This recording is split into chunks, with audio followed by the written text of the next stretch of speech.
Good evening and welcome to the February 27, 2023 joint work session of the Mayor and City Council and the Planning Commission.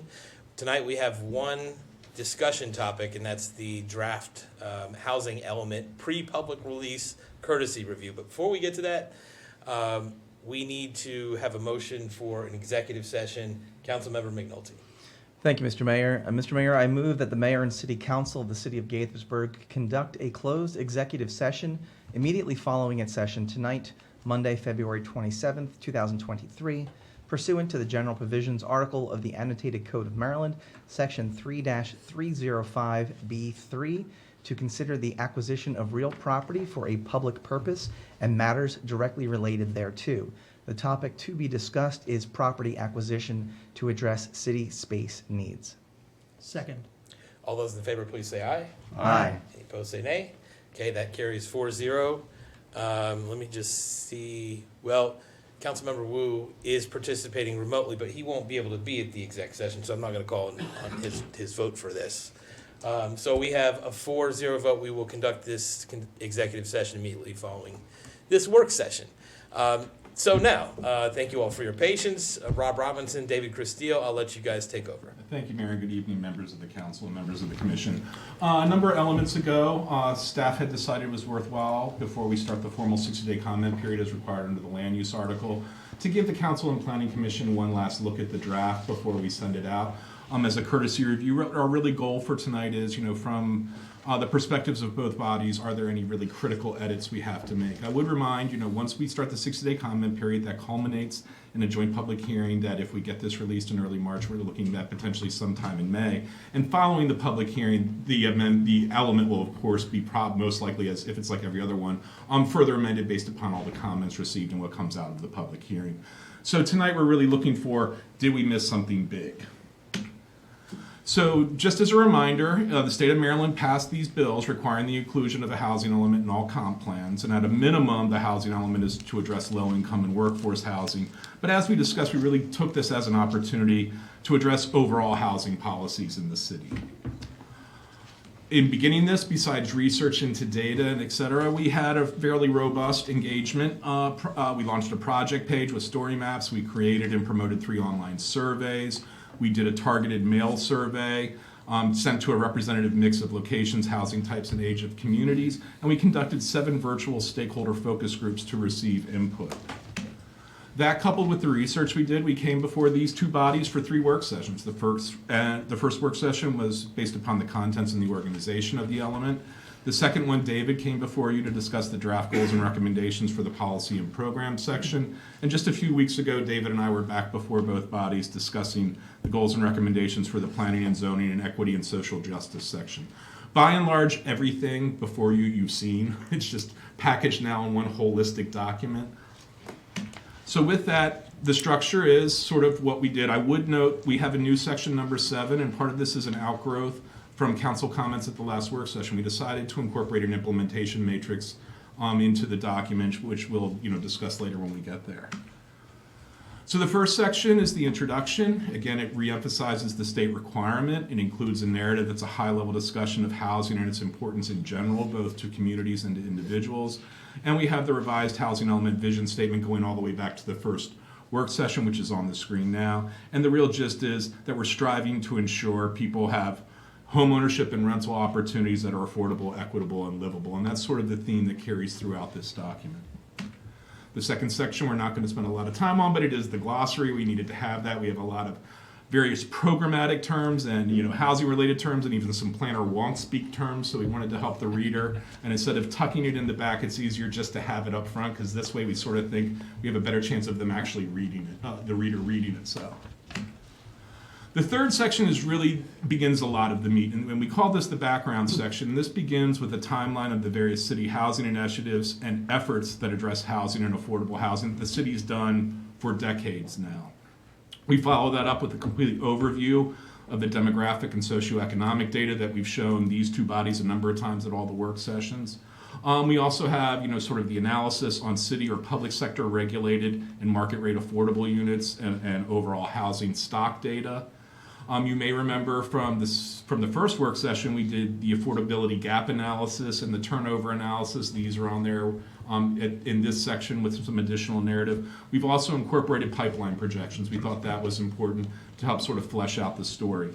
And it was important for us for this document to be user-friendly, so you may have noted in your review of the document, includes a lot of maps, graphs, and charts instead of long, boring spreadsheets. So we've tried to do it with explanatory narratives and a collection of key points to help sort of focus people in on what is important and what they're actually looking at.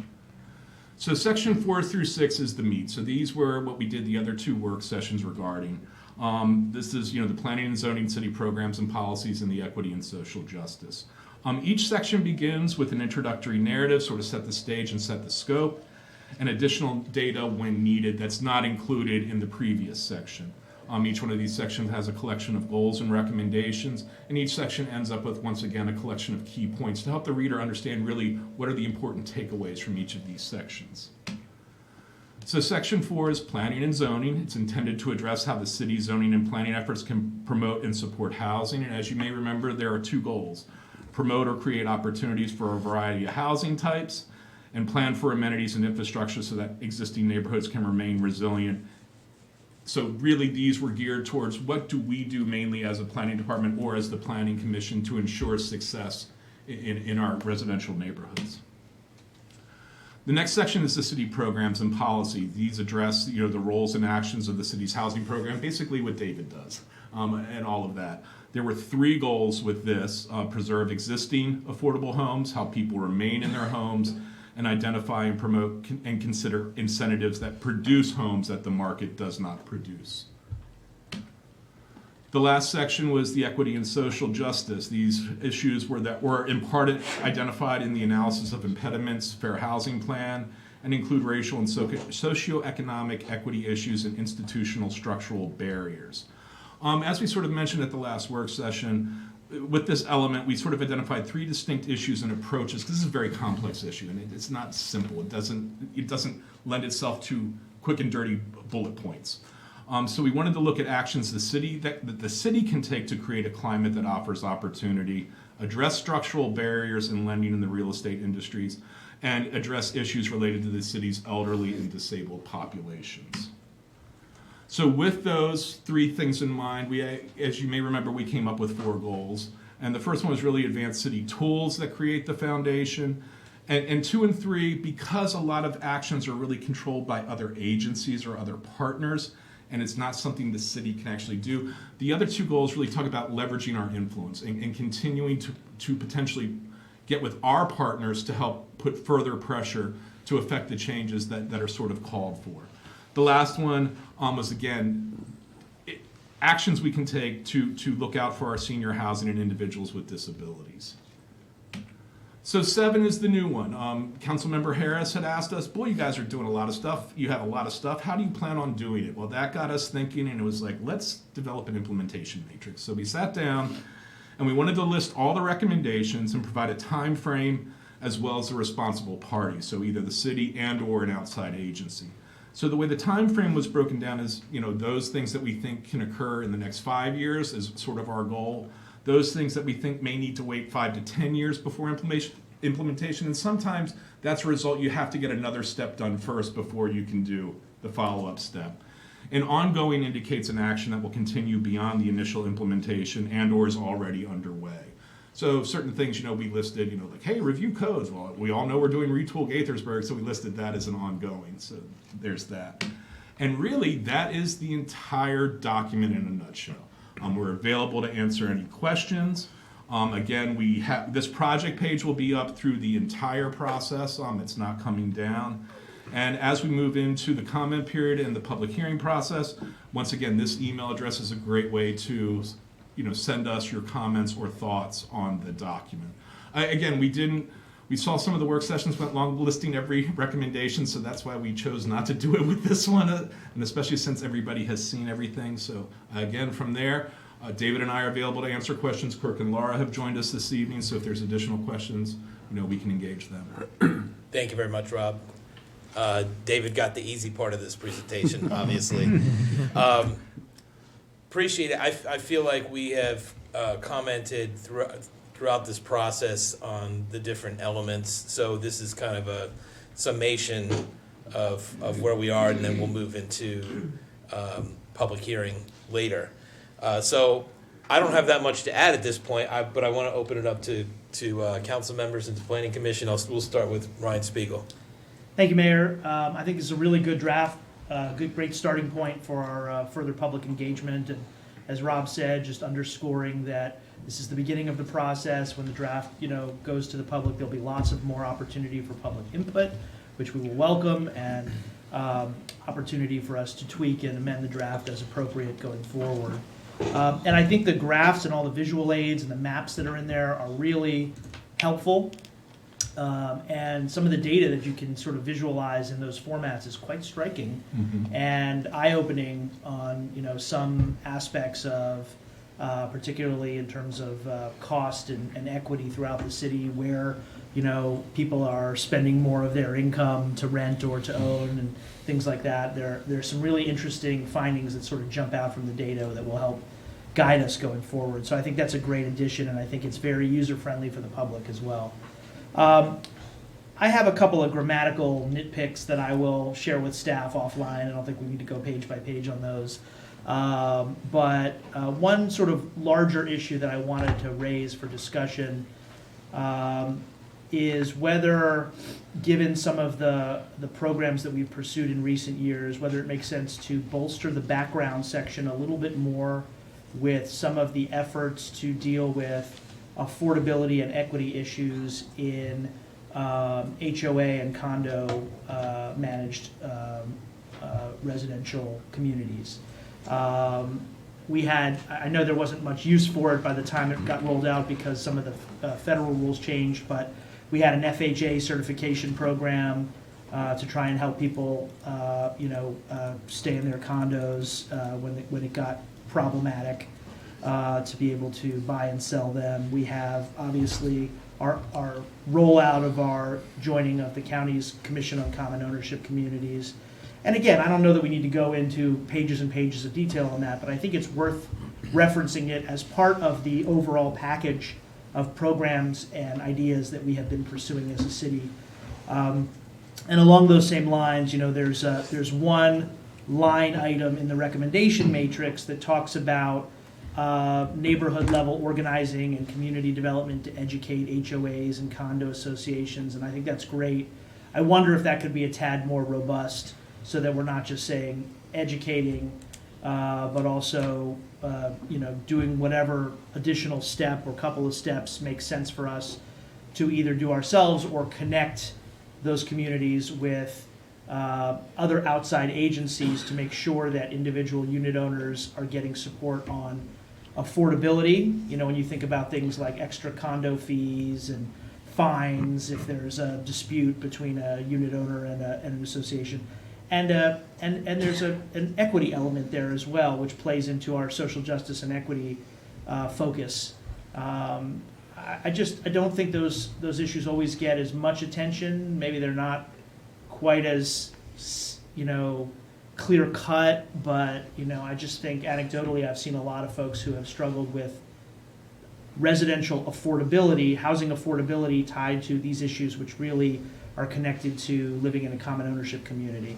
And so again, whether it's a paragraph or something at some point down the road that gets added, to the overall element, I just thought that might be worth bolstering a little bit. Yeah, I guess my question, Councilmember Spiegel, is this something that you view as a critical change that must be made before the comment, or is this something that if you keep it on our radar, as we get comments over the comment period, it could be a post-public hearing change? I think it could be a post-public hearing change. I just want to keep it on our radar screen as something. And for the first ones, as I have on the screen right now, hopefully they pull it up, is what you were mentioning for these other temporal milestones, is this something you would like incorporated into the timeline, or is this something that we can put in the narrative that talks about the decade that it occurs? Yeah, I think it's probably something that's a sentence or two in the narrative background, just so it's sort of there on the record, you know what I mean, in the housing element.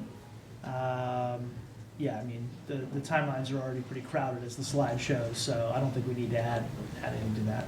Okay. And, obviously, if my colleagues disagree, that's fine, but I just wanted to bring it up. Doesn't seem like controversial suggestions there, right? We'll go to Neil. So my question is around the list of recommendations, and given that this is a master plan, people expect that we will abide by our master plans, and as we create other opportunities and policies going forward, the residents, I expect, will be pointing at the master plan to make sure that we're abiding with it. In terms of this long list of recommendations, which is very thorough, and I like the recommendation matrix organization here, I think the intent is that these are ideas that we're going to explore to a large extent, especially the future ones, that some of them may be overtaken by events, or they may be tried and found to not be as effective as we would hope. So I want to make sure that I'm stating this correctly, and if so, I think we should at least put a little bit of language in here to clarify that these are recommendations and not guaranteed policies, or however we want to word that. Does that make sense? Yes.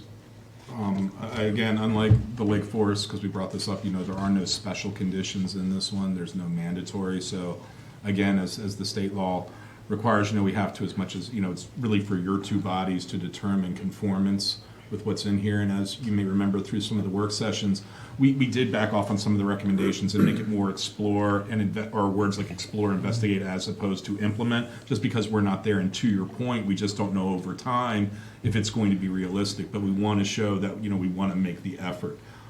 There's nothing to stop us should we explore and find, hey, we can actually do this. We can do this without, having to do a new master plan recommendation. But oftentimes, we were conscious going through to make sure we weren't making promises for the city that we couldn't necessarily keep. Mm-hmm. Okay, thank you. Any other questions or comments before we go to the public? Not seeing any. Okay.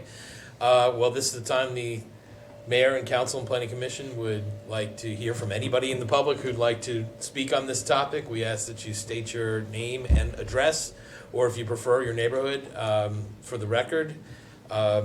We ask that you keep your comments no more than 3 minutes. If you have more than 3 minutes worth of material, by all means, use your 3 minutes here tonight and send us the rest in writing. It'll be considered just the same. Do we have anybody here in the room who'd like to speak tonight? Going once, going twice. Okay, let me just see. Okay, only Councilmember Wu is on Zoom, and he texted me earlier that he doesn't have anything for us. So, I think we are with the comments that you've received from the council.